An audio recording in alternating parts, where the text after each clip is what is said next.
कर्म अर्थात कार्य।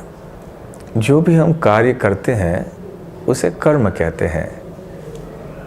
तरह तरह के कर्म होते हैं। भगवद गीता में भगवान श्री कृष्ण कहते हैं कि 3 प्रकार के कर्म होते हैं। एक को कहते हैं कर्म, वही शब्द, परंतु इसका अर्थ थोड़ा अलग है। इस संदर्भ में कर्म का मतलब है जो पुण्य कार्य होते हैं भौतिक दृष्टि से, जैसे गरीबों की मदद करना, भूखों को खिलाना, मरीजों का इलाज कराना, कुएं खोदना लोगों को पानी देने के लिए, और वृक्षारोपण करना ताकि सबको छांव मिले इत्यादि। ऐसे बहुत सारे पुण्य कार्य हैं, इनको कर्म कहते हैं। और इसका फल या परिणाम है कि हमें सुख या ऐश्वर्य या कोई भौतिक सुविधा मिलेगी भविष्य में। दूसरे प्रकार का कर्म है विकर्म, जो पाप है, भगवान के नियमों का उल्लंघन, जैसे झूठ बोलना, खून करना, शराब पीना, अन्य मादक द्रव्यों का सेवन करना, व्यभिचार करना इत्यादि।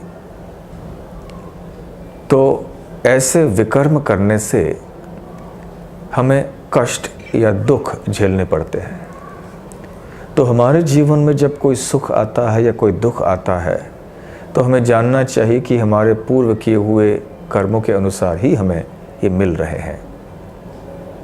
तो इस तरह से इन दोनों का चक्र चलते रहता है, पुण्य और पाप का, कर्म और विकर्म का। परंतु भगवान श्री कृष्ण कहते हैं कि तीसरे प्रकार का भी एक कार्य होता है जिसको वो अकर्म कहते हैं।